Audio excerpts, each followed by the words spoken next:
This is Eagle Owl, and today I'll be talking CJ Gardner Johnson. He was not letting us lose to the Commanders. Also, we got to talk about Saquon Barkley wishing the Chiefs good luck.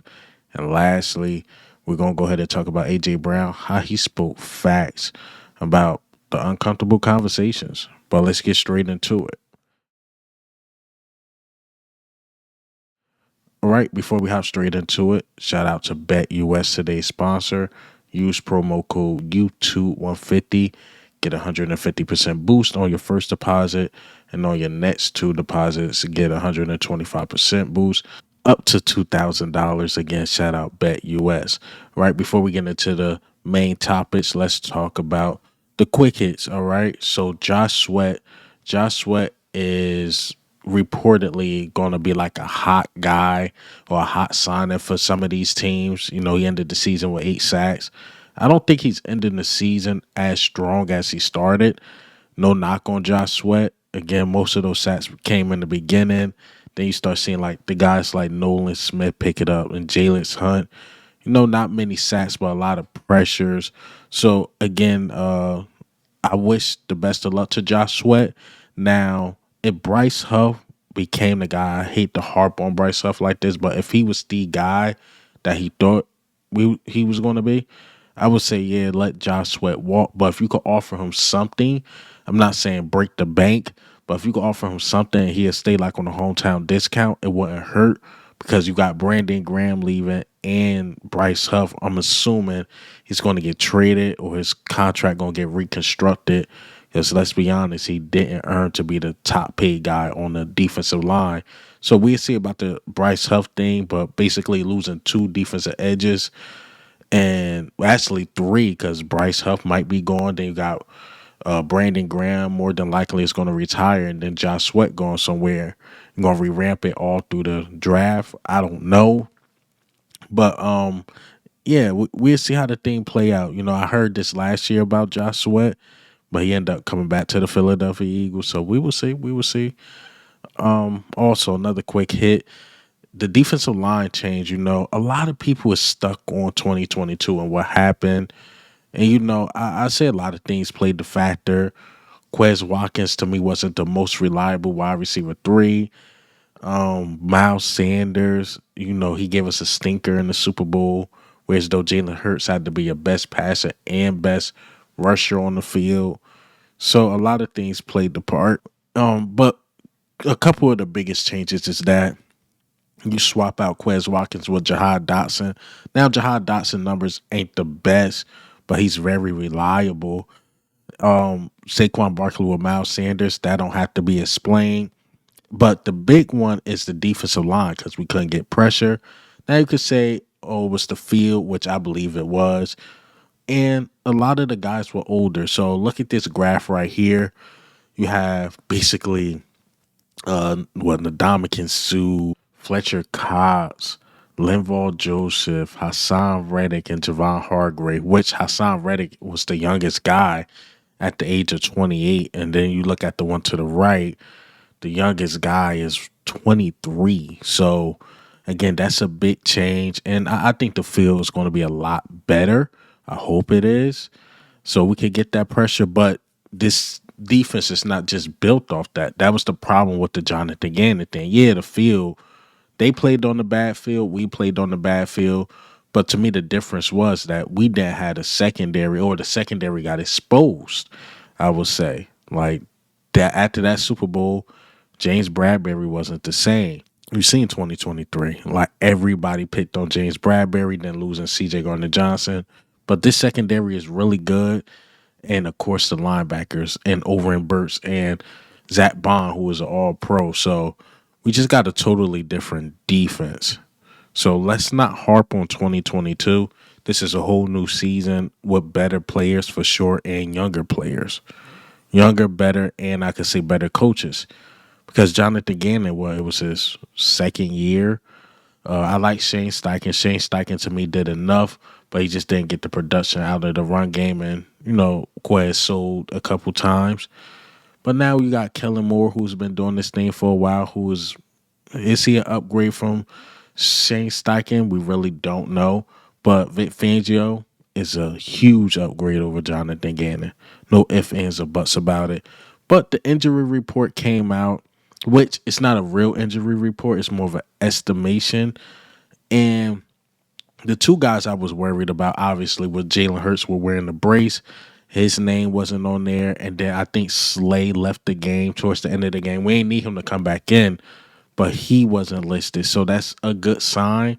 But everybody else that's listed here, it's more like a rest thing. We really don't know. I know Cam Jurgens is on there, but again, we really don't know because this is all an estimation. So we get the actual practice today, later today, Friday, Saturday. We will see the actual reports and who's actually injured, but this is more of a estimation. All right, so let's get into the main topic. So CJ Gardner Johnson, shout out to the Philadelphia Eagles admin team. They gave us an unscripted, it's somewhat like a mic'd up, but it's not really a mic'd up.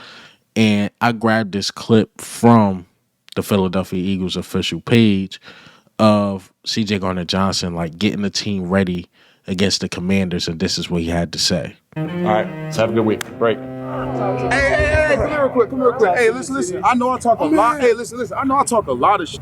But listen, though, this moment right here, bro, ain't for everybody, bro. You gotta be grown ass man to go out there and fight with your brothers, bro. For the ones that were here 2 years ago, bro, y'all know how this shit gonna be, bro. For the ones that just got here, bro, get ready, bro. This shit gonna go down, bro. They go up. All that moral victory, bro, that's the window now, bro. We compete for a championship. I talk a lot of shit. Cause I know I trust my brothers to back me up. I'm gonna back that shit with y'all. Let's go out there and do this. Bro. Eagles on 3, 1, 2, 3. Eagles. Okay. I like that. I mean, aren't you ready to run through a brick wall? I mean, CJ Gardner Johnson, man, he's something else. He's something else. And I always say he was the heartbeat. He was the guy that was missing. The only weird thing about that is like, why the hell is CJ Gardner Johnson holding Jalen Hurts' hand? That's the only weird thing about that speech. But like you said, I talk a lot of shit because I know y'all back it up for me. No moral victories. No moral victories, man. That's how I feel about this game coming up. I won't say 2022 felt like a moral victory. 2022 is like, okay, Jalen Hurts is the guy. He deserved to get paid, and everybody was happy about that. But a lot of us was down, like, dang, we really lost and we really could have won. But we don't want that feeling, man. We don't want that feeling. If I'm telling you, if Jalen Hurts threw for 70 yards, he criticized for the whole spring, summer, whatever, by the big media, I wouldn't care if we win the game. Jalen Hurts did everything he could. He had one of his best games ever, and we lost. So does it really matter? Like Jalen Hurts always says, the stats really matter? No, it really don't. It's as some fans in 2022. We had some great stats. Great stats. A.J. Brown, Devontae Smith, I believe Dallas Goedert. Some great stats, but it didn't equal a win. So hopefully, we could get the good stats or great stats or hell, even the bad stats. If we win the game, that's all that matters. Hell, I seen Tom Brady win the freaking Super Bowl. It was 13-6 or something like that against the Rams. So again, man, it's all about winning. It's all about winning, man. Right, let's get into this next topic. So Chiefs fans, they coming out the woodworks. It's not as much as how it was with the Packers or Washington or even the Rams. But they started to pull their clips, and they pulled this clip from Saquon Barkley after we beat the Commanders because we technically didn't know who we were playing next. And the reporter asked him, a couple questions or a question. He's like, I wish the next opponent luck because this is how we look at full strength when Jalen Hurts is getting off, when Saquon's doing this thing, when AJ, Devontae, and Dallas Goedert doing this thing. You see we could put up 55 points, and this is what Saquon had to say. Passing game got going right when you needed it. You were involved. AJ, the 4th and 1 to A.J. Brown. Beauty. He's the best. He's the best in the world. But having that balance even opened up more. Shoot, you put up over 60. Exactly, damn near 60. So whoever plays us next, good luck. Again, wishing them luck. So I don't see any diss there to the next opponent. It's just like, yo, we're a good team. y'all a good team, 2 teams in the Super Bowl, so I can't wait to see it. I cannot wait to see this. So again, Saquon been talking confidently all year. I know a lot of Chiefs, and we're gonna talk about this probably tomorrow. A lot of Chiefs guys pulling up stuff like, the Chiefs haven't allowed a 100-yard rush. Heard the same thing about Sean McVay. He never allowed the 100-yard rusher in the postseason. Went for 200. Went for 200. I think the best defense we played so far was the Packers. That's probably going to be the best, the Chiefs. But I haven't seen anybody slow him down. The only team, and I still believe he was hurt, was the Steelers. And you guys seen what we did that game. Jalen Hurts had to get a total of 300 yards, light work. You know what I'm saying. So, and Saquon, I still believe had like 80, 90 yards that game. That's just me go off the top of my head. I'm not really sure. He didn't have that explosive run or anything like that. If I could remember against the Steelers, it wasn't really none of that. It was more of the Jalen Hurts show against the Steelers. So I just don't see the Chiefs slow him in the Super Bowl. Really? And trust me, I hear the Colin Cowherd take saying the Eagles not going to get in the red zone. I'm like, that is insane.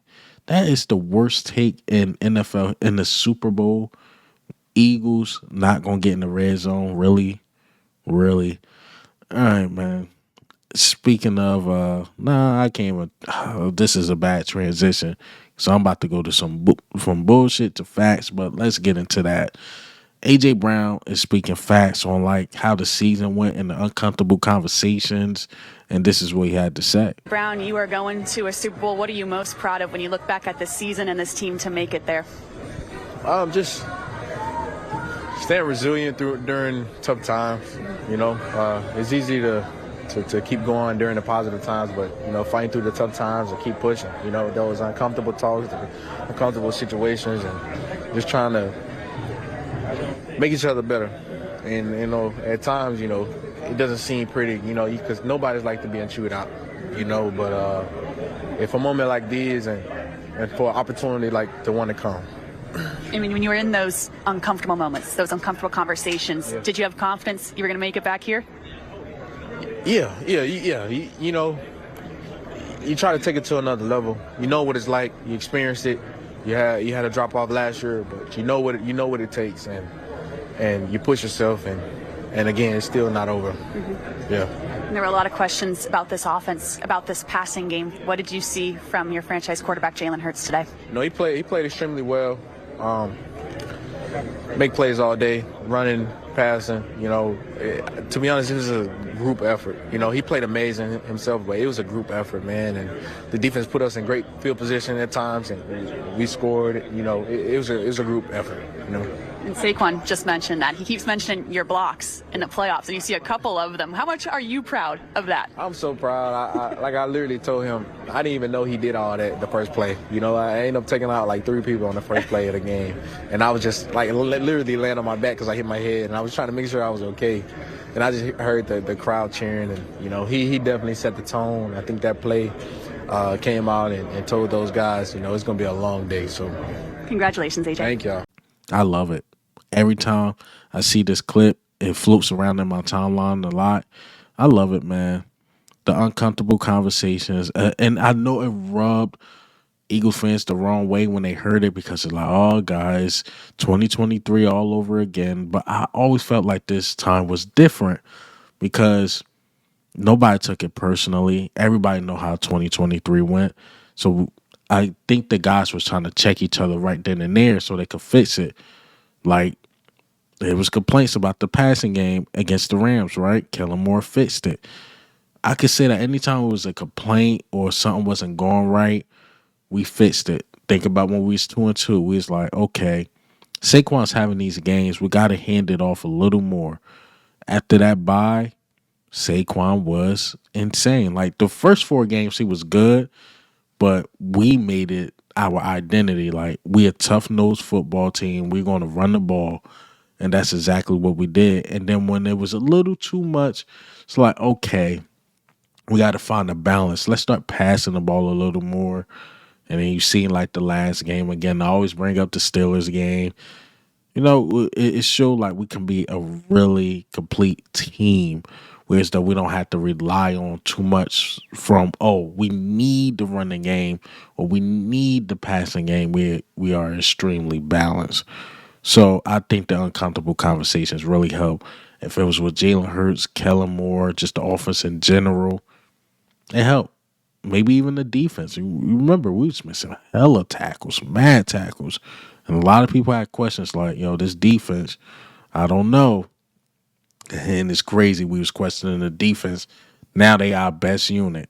Our best unit, man. But that's all I got for you guys today. And hey, man, what do you think? How do you feel about the news? CJ Gardner-Johnson, AJ Brown, Saquon Barkley. This is Eagle Al. And again, shout out Bet US.